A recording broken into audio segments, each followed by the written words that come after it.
Asia online TV. खास गरी प्रतिरक्षाको मामलामा र राष्ट्रिय सुरक्षाका मामलामा नेपाली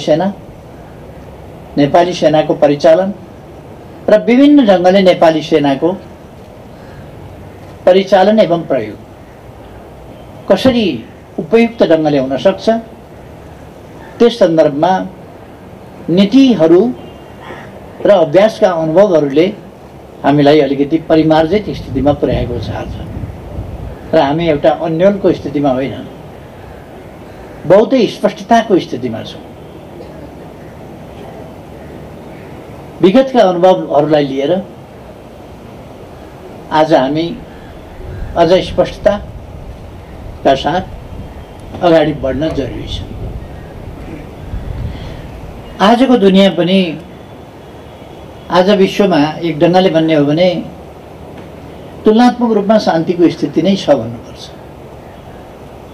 तर प्रतिरक्षा सम्बन्धी, सुरक्षा सम्बन्धी वा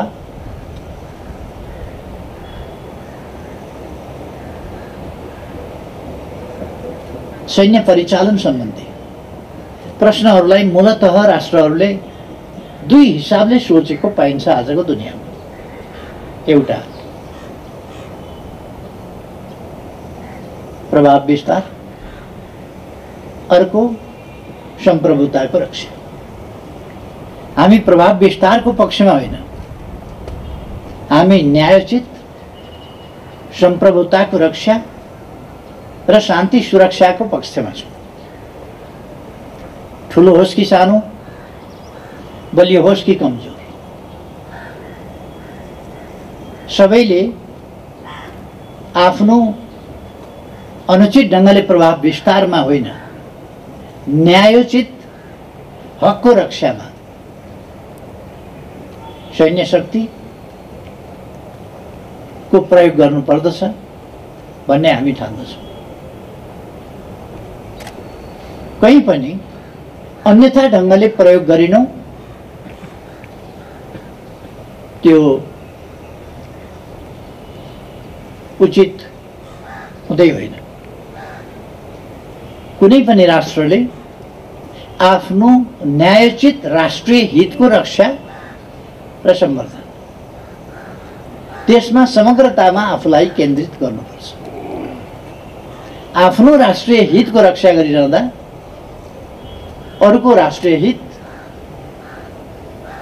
कहीँ कतै उल्लङ्घन हुन्छ कि भन्ने कुरामा हरेक राष्ट्र सजग सचेत रहनु पर्दछ र त्यसलाई अवलम्बन पनि गर्नुपर्दछ। यस प्रसङ्गमा हामी ग्लोबल्ली र सर्वकालिक ढङ्गले सही सिद्धान्तमा छौँ, सही नीतिमा छौँ र सही व्यवहारमा छौँ। जुनसुकै समयमा पनि, आज मात्रै होइन भोलिसम्म पनि, र जुनसुकै इन्टरनेसनल फोरममा गएर पनि हामी हाम्रा कुरा यिनै राख्न सक्दछौँ, बेहिचक, शक्तिको आडमा होइन, सत्यको आडमा। र हामी हाम्रो प्रतिरक्षा र हाम्रो सुरक्षा सबै कुरालाई शक्तिको आडमा होइन, न्यायको आडमा, सत्यको आडमा स्थापित गर्न चाहन्छौँ र गर्छौँ। त्यसै हिसाबले हाम्रो प्रतिरक्षा नीति, राष्ट्रिय सुरक्षा नीति र यिनको कार्यान्वयनका विभिन्न अन्य सहयोगी पक्षहरू र हाम्रो समग्र राष्ट्रिय सामर्थ्यको परिचालन, हाम्रो समग्र राष्ट्रिय क्षमताको परिचालन, यसभित्र सेना मात्रै पर्दैन, सबै राष्ट्रका सम्पूर्ण अङ्ग र अवयवहरू पर्दछ। खास गरी सुरक्षा परिषदको काम नेपाली सेनाको समुचित प्रयोग, कस्तो कस्तो स्थितिमा कस्तो कस्तो परिस्थितिमा कुन कुन ढङ्गले परिचालन गर्न सकिन्छ भन्ने कुराको हकमा मैले भन्ने गरेको छु। सेनाका मूलतः प्रतिरक्षा र सुरक्षा सम्बन्धी काम, सँगसँगै निर्माणजन्य काम, त्योभन्दा अगाडि सेवाजन्य काम, रेस्क्यु अपरेसनहरू, उद्धार कार्य, सहुलियत पुर्याउने कार्य, शिविरहरू राखेर स्वास्थ्य सेवा उपलब्ध गराउने कुरा, स्वास्थ्य परीक्षण गर्ने कुरा, अथवा अप्ठ्यारो परेका बेला सबभन्दा पहिले असहज र अप्ठ्यारो स्थितिमा परेका नागरिकको उद्धारका लागि पुग्नुपर्ने कुरा देखि लिएर जहाँ बाटो अप्ठ्यारो हुन्छ, जहाँ पहरो हुन्छ, त्यहाँ सेना गएर पहरोसँग भेट्छ र सेनाले छुटाइदिन्छ। हामीले अप्ठ्यारो बाटा जति सेनालाई सुम्पिने गरेका छौँ, किनभने सेना मात्रै पहरासँग टक्राउन सजिलोसँग सक्दो रहेछ, अरूलाई अलिक गाह्रो हुँदो रहेछ टक्राउन। त्यसकारण यो यस्ता तिनै प्रकृतिका काम, सुरक्षा सम्बन्धी प्रकृतिको काम, सेवा सम्बन्धी प्रकृतिको काम र निर्माण सम्बन्धी प्रकृतिका काम, तीनवटै कामहरूलाई कसरी समुचित ढङ्गले र व्यवस्थित ढङ्गले अगाडि लान सक्छ, त्यस कुरालाई सुरक्षा परिषदले व्यवस्था गर्छ र त्यस सुरक्षा परिषदको कामको होमवर्क पृष्ठभागमा बस्छ। सेक्रेटारियल वर्क, प्रिपरेसन, रिसर्च, अरू एनालिसिस, यी सबै काम गरेर एउटा र मेटेरियल्स खोजेर विभिन्नतिर घुमेर मौरीले चुच्चामा कुन कुन फुलको ल्याउँछ, केबाट ल्याउँछ, तर ल्याएर एक ठाउँ जम्मा गर्छ र मह बनाउँछ। सेक्रेटारिएटले त्यस्तै गर्छ, कहाँ कहाँबाट रिसर्च गर्छ, कहाँ कहाँबाट खोजेर ल्याउँछ, के सूचनाहरू सङ्कलन गर्छ, के विश्लेषण गर्छ र उसले एउटा रेडिमेड पोलिसीको रूपमा चाहिँ सुरक्षा परिषदलाई एउटा तयारी सामग्रीको रूपमा प्रस्तुत गर्छ। त्यसकारण म आज यस विशेष दिनमा, यस विशेष स्थापना दिवसको सन्दर्भमा यस सचिवालयलाई हार्दिक धन्यवाद भन्न चाहन्छु र यो सफलताका लागि म बधाई भन्न चाहन्छु। आगामी दिनका लागि अझ राम्रा सूचनाको सङ्कलनमा एक्युरेसी, भेरिफाइड इन्फर्मेसन्स, एक्युरेट इन्फर्मेसनको कलेक्सन, तिनको एनालिसिस र ती एनालिसिसबाट निर्धारण भएको वास्तविक अवस्थाको बिम्ब, चित्रण, त्यसको जानकारी र त्यस वास्तविक स्थितिमा चाल्नुपर्ने, लिनुपर्ने नीति र चाल्नुपर्ने कदम, यसको सम्बन्धमा सेक्रेटारिएटले धेरै महत्त्वपूर्ण योगदान गरेको छ र सुरक्षा परिषदलाई सहज बनेको छ। सही जानकारी, प्रशोधित वस्तुहरू र त्यो प्रशोधित अवस्थाको विश्लेषण र त्यसका निष्कर्षहरूबाट अगाडि बढ्ने त्यो अनुकूलता सहज ढङ्गले प्राप्त भएको छ। यस अवसरमा म योगदान गर्ने सबैलाई हार्दिक धन्यवाद भन्न चाहन्छु। त्यति बेला मैले एउटा कुरा फेरि राख्नुपर्छ। नेपाली सेनाले, नेपाली सेनाको आफ्नो गौरवपूर्ण इतिहास छ। राष्ट्र निर्माणमा, राष्ट्रको सुरक्षामा, राष्ट्रिय प्रतिरक्षामा महत्त्वपूर्ण योगदान छ र गौरवपूर्ण इतिहास छ। अन्तर्राष्ट्रिय क्षेत्रमा शान्ति स्थापनाका लागि अरूले खलबल्याएको शान्ति पुनर्स्थापना गरिदिनका लागि नेपाली सेनाले महत्त्वपूर्ण भूमिका खेलेको छ। आफ्नो जीवन खतरामा राखेर अन्यत्रै गएर शान्तिका लागि अरूले खलबल्याएको शान्ति पुनर्स्थापना गरिदिने वा बढी बिग्रिन नदिने वा त्यहाँ बढी क्याजुअल्टी हुन नदिने त्यस काममा आफूलाई जोखिममा राखेर योगदान गरेको छ र यसरी अन्तर्राष्ट्रिय क्षेत्रमा पनि ख्याति कमाएको छ। राष्ट्रिय क्षेत्रमा पनि नेपाली सेना एउटा विश्वसनीय भरपर्दो प्रतिरक्षा र सुरक्षाको एउटा निकाय हो र यसका काम तदनुसारका छन्। यसले सेवाका क्षेत्र र निर्माणका क्षेत्रमा पनि त्यस्तै गरी जनताका मन छुने असाधारण काम गरेको छ। त्यो मन छुने काम गर्ने कुराको निर्देश सुरक्षा परिषदले सिम्पली गरिराखेको पनि हुन्छ। यस्तो भएको हुनाले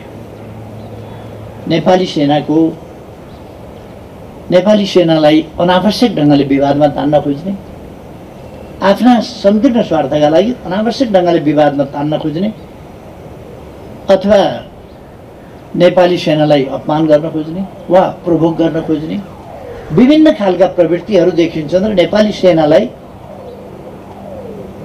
घिसारेर विवादमा ल्याउन खोज्ने। नेपाली सेनाका सदाशयतापूर्ण र राम्रा क्रियाकलापमा पनि जस नदिने, श्रेय नदिने, बरु कसरी क्रिटिसाइज गर्न सकिन्छ, त्यसको आलोचना कसरी गर्न सकिन्छ, विरोध कसरी गर्न सकिन्छ भनेर ठाउँ खोज्ने र अनुत्तरदायी ढङ्गले हिलो छाप्ने खालका कुराहरू उछाल्ने, त्यस्तो कुराहरू गर्नु हुँदैन। खास गरी कुनै कहीँ मानवीय वा कहीँ कानुन उल्लङ्घनका कमीहरू भएका छन् भने, केही भएका छन् भने ती कुराहरूलाई हेर्ने निकायहरू छन्, तिनले हेर्छन्। तर जुन संस्थाहरू वाद प्रतिवादमा उत्रिरहँदैन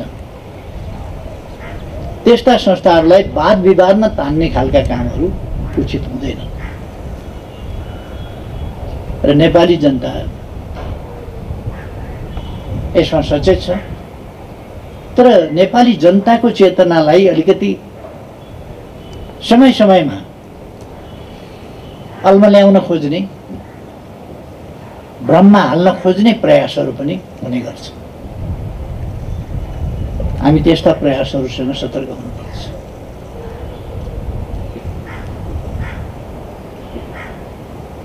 सार्वभौम सत्ता नेपाली जनतामा छ। सम्पूर्ण राज्य शक्तिका स्रोत नेपाली जनता हो र त्यो नेपाली जनताको सार्वभौम सत्ता र शक्तिका स्रोत संविधानबाट व्यवस्था गरिएको छ। त्यसका नेपाली जनताको आकांक्षा कसरी प्रतिबिम्बित हुन्छ त भन्दा संविधान सम्मत बाटोबाटै प्रतिबिम्बित हुन्छ। संविधानले जनप्रतिनिधिहरू निर्वाचन गर्छ। संविधानले निर्वाचित गरेका जनप्रतिनिधिहरूले संविधान संशोधनदेखि लिएर आवश्यकता अनुसार कानुन निर्माण वा संशोधन गर्छ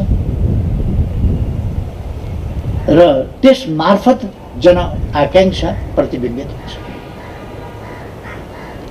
त्यही आकांक्षालाई शिरोधार्य गरेर संविधान मार्फत र त्यसको कार्यान्वयन मार्फत प्रतिबिम्बित आकांक्षा र त्यसको इम्प्लिमेन्टेसनबाट हामी निर्देशित भएर हिँड्छौँ।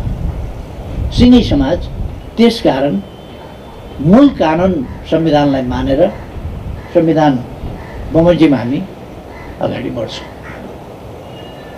आजको यस सन्दर्भमा म सबैलाई धन्यवाद भन्न चाहन्छु। नेपाली समाज क्रमशः एउटा अनुकूल वातावरणतर्फ अगाडि बढ्दैछ। हामीले पृथकतावादी मुभमेन्टलाई अन्त्य गर्यौं र राष्ट्रिय एकताको मूलधारमा पृथकतावादी सोच, चिन्तन, व्यवहार, मागहरू तिनीहरूलाई टुङ्ग्यायौं गत वर्ष र राष्ट्रिय एकताको मूलधारमा, एकताको भावधारमा हामी अगाडि बढ्यौं।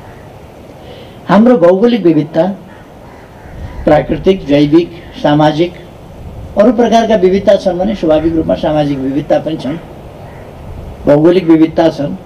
यी विविधता हाम्रा सम्पदा हुन्, सम्पन्नता हुन्, वैभव हुन्। यिनीहरूलाई त्यसै गरी प्रयोग गर्नुपर्छ र राष्ट्रिय एकतामा हामीले जोड दिनुपर्छ। हामी त्यस विषयलाई, त्यस भिन्नतालाई मतभेद बनाउनु हुँदैन। भिन्नता एउटा कुरा हो, मतभेद अर्कै कुरा हो। भिन्नतालाई मतभेदको रूपमा बुझ्नु, भिन्नता सम्पन्नता हो, सम्पदा हो। यहाँ धेरैवटा रङका फुलहरू छन्, फुलहरूमा भिन्नता छ, मतभेद छैन। भिन्नता र मतभेद बेग्लै बेग्लै कुरा हो। भिन्नता सुन्दरता हो, भिन्नता वैभवता हो। धेरै रङ छन्, धेरै फुल छन्, धेरै प्रकारको बासना आउँछ, धेरै प्रकारको रङ फुल्छ। हाम्रो देश पनि त्यस्तै हो। हामी यस दिशामा राष्ट्रिय एकताको भावधारामा गएका छौँ र अब नेपालबाट हिंसा पनि, आन्तरिक हिंसा पनि टुङ्गिएको छ। भर्खरै हामीले हिंसाको बाटो लिएको समूहलाई पनि आफ्नो त्यो बैठक बाटो छोडेर शान्तिपूर्ण राजनीतिको मूलधारमा फर्किने एउटा वातावरण दियौं पनि र प्रेरणा, हौसला पनि दियौं त्यसमा फर्किनका लागि, सम्झायौं पनि र उहाँहरू पनि आउनुभएको छ। म उहाँहरूलाई धन्यवाद दिन चाहन्छु। अब हिंसा पनि, विखण्डनवादको पनि अन्त्य, हिंसाको पनि अन्त्य। यसरी हामी एउटा राष्ट्रिय एकताको शान्तिपूर्ण नयाँ उचाइ र युगमा प्रवेश गरेका छौँ। अब पूर्ण रूपमा फेरि प्रवेश गरेका छौँ शान्तिपूर्ण युगमा, सम्पूर्ण रूपमा। केही दिन अगाडिसम्म एउटा पक्ष हिंसामा थियो, तर अब शान्तिपूर्ण बाटोमा त्यो आइसकेको छ। यी हाम्रा प्रयासहरूको प्रतिफल हो। यसमा अवश्य नै सुरक्षा परिषदका नीतिहरू, यसका नीति एकहोरो अगाडि बढ्ने मात्रै छैन। सुरक्षा परिषद भनेको लड्न भिड्न मात्रै होइन, मिलाउन पनि जान्दछ। यसले शान्ति स्थापना गर्ने हो। लडेर भिडेर मात्रै शान्ति स्थापना हुन्छ होइन, लडेर भिडेर भन्दा नलडेर शान्ति स्थापना हुन्छ। कहिलेकाहीँ वार्ताबाट हामीले शान्ति स्थापना गरेका छौँ, राष्ट्रिय एकता कायम गरेका छौँ, भिडन्तबाट होइन, वार्ताबाट। जोस यो हामीले जति बेला यो सचिवालय स्थापना भएको थियो त्यति बेला देशको स्थिति अनेकतामा, विखण्डनका नाराहरूसहित, साम्प्रदायिक विद्वेषका नाराहरूसहित, हिंसाको झन्झन बढ्दो, दिनै पछि बढ्दो, बाढी आउने बेलामा नदी बढ्दै जान्छ, बढ्दै जान्छ, बढ्दै जान्छ नि त्यस्तै बाढी बढ्दो थियो हिंसा। आज 20औं स्थापना दिवस मनाइरहँदा सबै शान्त र साम्य भएको स्थितिमा हामी पुगेका छौँ। यो खुसीको कुरा हो। यो सबै हामी नेपालीहरूका लागि खुसीको कुरा हो। र यसमा मैले अस्ति पनि भने कि यो कसैको पराजय, कसैको विजय होइन, सबैको विजय हो। हामीले एउटा उपलब्धि हासिल गरेका छौँ। यस सन्दर्भमा हाम्रा नीतिहरू, हाम्रा प्रयासहरू अवश्य सफल भएका छन्। यति बेला म यी सबै प्रयास र यी उपलब्धिहरूका लागि सबै महानुभावहरूलाई बधाई भन्न चाहन्छु, धन्यवाद भन्न चाहन्छु तपाईँहरूको समर्थन र योगदानका लागि, तपाईँहरूको साथ र सहयोगका लागि। र शुभकामना भन्न चाहन्छु कि अब नेपालमा कुनै प्रकारको क्षेत्रीयतावादी विद्वेष, जातिवादी भाषा धर्मका नामको होस् अथवा अरू प्रकारको होस् अथवा कुनै राजनीतिक उद्देश्यका लागि होस्, अशान्ति कलह जस्ता कुराहरू नहुन्। शान्तिपूर्ण ढङ्गले हामी राष्ट्रलाई विकासको मार्गमा, सुशासनको मार्गमा अगाडि लान सकौँ र समृद्ध नेपाल, सुखी नेपाली, यो सुखी नेपाली, समृद्ध नेपाल बनाउनका लागि शान्ति, सुव्यवस्था र स्थायित्व आवश्यक छ। सुखी हुनका लागि त सुरक्षाको निर्भय वातावरणको प्रत्याभूति बिना मान्छे सुखी हुनै सक्दैन। चाहे जेसुकै होस्, धन सम्पत्ति जतिसुकै होस्, जेसुकै होस्, तर शान्ति सुरक्षाको स्थिति वा निर्भय वातावरण भएन भने मान्छे सुखी हुनै सक्दैन। त्यसकारण हाम्रा सृष्टिदेखि नै मानव जातिले चाहेको सुख, हाम्रा पूर्वजहरूले भनेको मानवीय चाहनाको अन्तिम निष्कर्ष सुख, त्यो प्राप्त गर्ने सम्भावनाको ढोका हामीले खोलेका छौँ। अब विकासको ढोका खोलेका छौँ, सुशासनको ढोका खोलेका छौँ, शान्तिको ढोका खोलेका छौँ, राष्ट्रिय एकताको ढोका खोलेका छौँ र यी कुराहरू हामीले प्राप्त गर्दै अगाडि बढेका छौँ। त्यसकारण अब व्यावहारिक रूपमा हामी तोकेर भन्न सक्छौँ, अब नेपाल समृद्ध नेपाल हुन सक्छ, सुखी नेपाली हुन सक्छन् र यसका लागि अब हामीले धेरै समय पर्खिनु पर्दैन, हामी यो चिज हासिल गर्न सक्छौँ। कोभिड-19ले एक वर्ष हामीलाई अलिकति डिस्टर्ब गर्यो होला, तर त्यसलाई पनि अब हामी पराजित गर्दैछौँ र अगाडि बढ्दैछौँ। त्यसकारण हाम्रो गन्तव्यतिर अगाडि बढ्न हामीलाई अनुकूल वातावरण मिलेको छ। क्षेत्रीय स्तरमा हामी छिमेकीहरूसँग सुमधुर सम्बन्ध कायम गर्दै, समस्याहरू वार्ताद्वारा समाधान गर्दै अगाडि जान सक्ने त्यस स्थितिमा छौँ। केही समस्या छन् भने त्यसलाई समाधान गरेर, वार्ताद्वारा समाधान गरेर अगाडि बढ्न सकिन्छ। यी सबै पक्षहरूलाई सचेत ढङ्गले हेर्दै,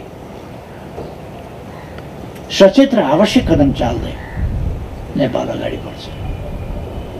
सुशासन र विकासको गतिबाट, तीव्र गतिले सुशासन र विकास कायम गर्दै समृद्ध नेपाल, सुखी नेपाली हासिल गर्ने, त्यो राष्ट्रिय आकांक्षा प्राप्त गर्ने, त्यो राष्ट्रिय उद्देश्य प्राप्त गर्ने, त्यो हाम्रो गन्तव्य प्राप्त गर्ने, त्यसमा अब हाम्रा व्यवधानहरू हटेका छन् र हामी अगाडि जान सक्ने भएका छौँ। यो एउटा खुसीको समय हो र खास गरी राष्ट्रिय सुरक्षा परिषदको सचिवालय र राष्ट्रिय सुरक्षा परिषदका लागि यस्तो वातावरण भनेको एउटा असाधारण खुसीको कुरा। त्यसकारण यति बेला म खुसी व्यक्त गर्न चाहन्छु र सबैलाई फेरि धेरै धेरै धन्यवाद भन्न चाहन्छु।